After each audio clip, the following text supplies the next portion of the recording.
e tudo vai nessa direção. A fala também do Ronaldo Caiado, recente, de dizer que tinha muito aí a conversar com o Renan, vai exatamente também nesta mesma direção. É a admissão de um candidato que provavelmente não estará, né, na disputa, mas que quer aí conversar conosco, quer ver algum tipo de agenda. E aí, você acha que isso era esperado, Renato? Bom, boa tarde, meus caros amigos. Já falei boa tarde, né? Cara, vamos lá. Primeiro, né, sobre a aceitação da imprensa que você tratou aí, né? Eu tenho visto, tenho acompanhado bastante que principalmente o grupo aqui de imprensa da pré-campanha de Renan Santos está a todo vapor. Está a todo vapor, assim, são links e mais links e pedidos de entrevista. E isso é reflexo de uma coisa muito simples, né? Que é a consolidação do Renan Santos em terceiro lugar em praticamente todas as pesquisas, né? É muito difícil você, talvez, apontar uma que tem alguém na frente dele. Praticamente inexiste. Lembrando que, né, e nosso público não nos deixa mentir, que a gente foi desde o começo bastante claro qual seria aquela metodologia que a gente acredita que seja a mais próxima da real, né, que é a pesquisa Atlas Intel. A gente já falou isso nas últimas 2 eleições, em que a Atlas também fez cobertura de eleições no Brasil, os resultados que vem se mostrando no mundo também, mas a gente vê que os outros institutos de pesquisa estão no que a gente acredita que é uma espécie de ajuste ao que está mostrando a pesquisa Atlas, tá? A Atlas, portanto, mostrou o Renan com 6,9. Teve até pesquisas que foram mais generosas, tá? Pesquisa Vetor Arrow colocou colocou o Renan com 7,5%. 7,5%? E depois vieram os outros institutos, né? O Real Time com 6, hoje saiu a Synexus com 5. Parece que tem um outro tracking aí de uma outra pesquisa, não vou falar qual, que não é a Atlas, que também está dando uma porcentagem do Renan já perto da casa dos 2 dígitos. Enfim, a gente tem visto esse ajuste aí sendo feito em outras pesquisas, né? E justamente por isso estamos bastante esperançosos com a próxima Atlas, que é aquela que a gente acredita que tem o resultado mais próximo da realidade, porque o Renan deve crescer, e cresceu desde que a última pesquisa surgiu. Sendo assim, ele é, hoje, flagrante, inequívoco, o terceiro colocado na disputa. Ponto. Por enquanto.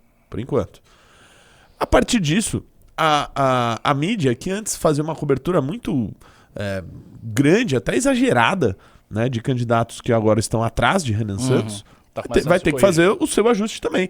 Da mesma forma que esses institutos de pesquisa fizeram ajustes, a imprensa também tem que fazer. Eu estava vendo hoje de manhã que teve um fórum da Veja. A Veja fez um fórum hoje. Eu fui ver as figuras que estavam lá e, enfim, já me deixou bastante puto, né? Porque estavam lá Romeu Zema, Ronaldo Caiado, Flávio Bolsonaro, Moro. E quem era o outro? E o Haddad. E o Tarcísio, né? Falei, como assim os caras fazem um fórum? É convidado o quarto e o quinto? E o terceiro não. E o terceiro não. Porque a gente já tem que tratar isso com a indignação merecida, com o espanto merecido. Talvez tenha sido marcado há muitos meses atrás e esse foi a maneira que fez? Não sei. Mas o fato é que teriam que ter feito esse convite, enfim, ou algo do tipo. Então, cara, essa consolidação em todas as pesquisas, a própria Quest, que a gente questiona bastante o método dela, né, e a questionar o próprio instituto, também mostrou o Renan em terceiro lugar. Então, que as pessoas ficaram espantadas, né? Eu vi, não, o MBL comemora que o Renan está... Não, o MBL não comemorou o resultado da Quest. Não comemoramos o resultado da Quest, porque o resultado da Quest para nós está errado. O Renan tem muito mais do que aquilo. Que eles colocam 3 ou 4%, não sei. E agora eles já estão projetando ter 10. Não, a gente sempre falou isso aqui, abertamente, em lives, em todos os lugares que a gente vai. Nosso objetivo é ter 10% até o início da campanha, ponto. Exatamente. E nós vamos buscar isso, eu tenho certeza absoluta. A gente ainda está no mês de junho, provavelmente vão ter as pesquisas do final do mês, deve ter Atlas esse mês, imagino, deve ter em julho também. E eu acho que e depois que chegar em agosto, aí vai ter pesquisa de 2 em 2 semanas, uma em uma semana, vai ser um ritmo muito mais rápido. Então eu tenho certeza que a gente vai chegar acima das expectativas que a gente tinha. Eu vou confessar uma coisa, Ricardo Almeida. Talvez lá atrás eu achasse isso loucura. Eu também. Eu falava, não, cara, o Renan ele vai crescer, óbvio. Eu porque achava também. ele é melhor intelectualmente, ele é melhor de oratória, de comunicação. Enfim, ele é melhor em 100% das coisas do que o Flávio, Lula, etc. Zema, cara. Só que eu acreditava que isso só seria possível quando ele aparecesse num debate. Sim, exatamente. Antes disso, gente, é fantástico o que está sendo feito. Muitas das pessoas ainda não entenderam. Falam, meu Deus, como que é possível esse cara tá na posição que tá? Né? Então, assim, é o que Vanderlei Luxemburgo diria. Confia no projeto. Confia no projeto.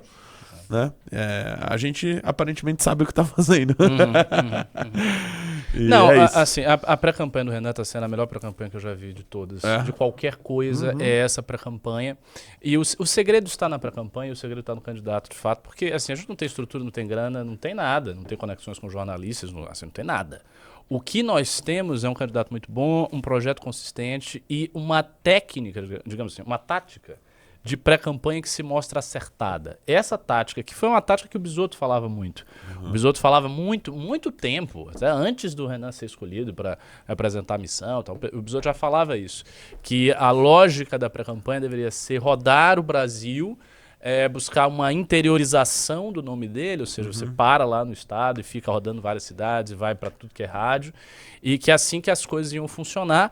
E de fato é assim que as coisas estão funcionando mesmo. Essa tática foi muito acertada e é uma tática que é barata, porque você consegue ir para as coisas, você não gasta muito, você vai a tudo que é lugar, obviamente você vai crescendo, as pessoas vão se interessando mais pelo seu discurso, então rádios maiores, televisão, tudo vai querendo que você esteja lá, porque você está dando audiência, todos os podcasts querem o Renan, porque o Renan dá audiência pra caramba. Não há um podcast no Brasil, tirando... Inclusive eu peço desculpas aos meus amigos, Renan, né? aos meus amigos de todos os podcasts aí do Brasil, que estão, muitos deles já me infernizando pra ter novamente o Renan.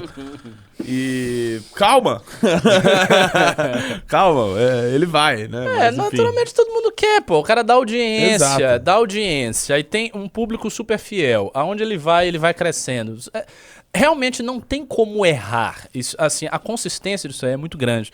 Eu confesso, antes da jornada, eu achava que poderia bater coisa de 5%. E assim, eu já achava que 5%. Era bater muito. 5%. É muito. Era Porque muito. é muito. Veja, As pessoas não têm noção disso. vamos colocar aqui em termos claros. Nós temos cerca de 100 milhões de eleitores no Brasil. Você falar de 5%, você está falando de 5 milhões. Baixo, é mais, né? É mais do que isso. Mas é 100 milhões de eleitores. Vamos fazer Assim, essa conta fácil. 5 milhões de votos. 5 milhões de votos é muito voto. Pra vocês Muito terem uma voto. noção, para ultrapassar a Cláudio Berreira, me corrija, é coisa de em torno de uns 3 milhões de votos para deputado 2,5. federal. 2,5 para deputado federal. 2,5 para deputado federal. Se a gente está falando de 5, nós estamos falando do dobro para deputado federal e é muito fácil que haja, especialmente no caso do MBL da missão, que tem um voto muito engajado, uma transferência meio que automática. O cara que vota lá no 14, ele vai querer votar no deputado federal do 14, deputado estadual do 14. Ele vai, 14, agora eu vou botar em quem? Eu vou botar um cara do Centrão, um cara no partido do Kassab. Isso não faz sentido nenhum. Faz. Então, a partir desta lógica aí, a gente tem um projeto que está muito consistente. Ó, pra vocês terem uma noção, em 2018, se eu não estou enganado, o Amoedo bateu coisa de 2,5%. Fez 2,5%. Isso aí, 2,5%. E fez 8 deputados federais. E teve uma taxa de transferência. E um governador. E um governador, é verdade. Se bem que o governador não foi dele. Foi do Bolsonaro. Mas os deputados federais não foi do Bolsonaro, não. Até porque o Bolsonaro tinha os deputados federais dele, do partido dele, do PSL. Então o que aconteceu foi, houve uma transferência de voto. Essa transferência foi ali em torno de 30 e poucos por cento. O Matheus falou que são 154 milhões de eleitores aptos. Então, 154 milhões. Aí Se a gente está deve falando... votar 100 milhões. Hein? Então, 5 milhões, beleza, 5% dá, sei lá, 6 milhões. É muito voto. É muita coisa. É muito voto. E isso já é suficiente para você fazer bancada. Isso é suficiente para você ter um partido que aparece em tudo que é lugar. E eu já achava que se a gente batesse 5% na eleição, era tipo, pô, muito bom. Primeiro ano, o partido acabou de ser feito, chapa pura. Sabe, a gente não tem experiência de partido, a gente tem experiência de movimento, mas de partido ainda não tem. Então, assim, já estaria tipo, uau. Sim. Agora não, cara. Agora começa a ideia de você bater 10 na borda da eleição e você conseguir até virar o braço do Flávio Bolsonaro. Isso é verossímil. Tipo, isso não é absurdo. Não é assim um sonho. Você diz, não, sei lá, vamos ganhar. Não é isso. Há uma lógica disso aí. E veja, se a gente chega com 10% na borda da eleição, acontece aquela mágica que é o sujeito que vai votar, ele começa a encarar o terceiro lugar como um voto possível. Porque você não tá vendo um terceiro lugar com 2%. Sabe? O terceiro lugar com 2%, esquece, esse cara não vai fazer nada. Agora com 10%, 10% é outra coisa, 10% é viabilidade. E aí o nível de interesse, tanto da elite midiática, dos empresários, da galera com grana, dos políticos, vai pro céu. E do eleitorado também. E é isso que a gente precisa. Isso. Se a gente tiver essas duas coisas, a gente tem chance de ganhar a eleição mesmo, para valer. E mais do que isso, nós temos uma vantagem, que é a campanha do Flávio está sendo corroída. É uma campanha sem talento. O candidato é muito ruim, né? Então, é um candidato muito ruim. Ele não tem projeto. Ele agora está encalacrado com caso de corrupção. As decisões políticas e de marketing que o Flávio toma, eu sinceramente não sei quem é que está tomando essas decisões, porque são todas decisões muito estúpidas. Esse negócio dele tentar conseguir o voto da mulher desesperadamente, ele tenta e faz vários acenos e também não consegue, se consegue não muda nada. Ou seja, ele só está fazendo merda. Ele está todo cagado, está fazendo um monte de bosta, não está indo para lugar nenhum. E esse é o nosso adversário. Então, graças a Deus, professor, antes, enquanto eu falo, você precisa pesquisar uma coisa. Quanto o Pablo Marçal tinha de intenção de voto em junho de 2024? Bela pergunta. E depois no início da campanha em agosto. Quero ver em junho, eu quero ver em maio, em junho, em agosto. Pronto, te dei uma missão difícil aí pra você pesquisar, mas dá uma olhada aí. Sei lá, pesquisa Datafolha, sei lá, escolhe aí o instituto. Vamos lá.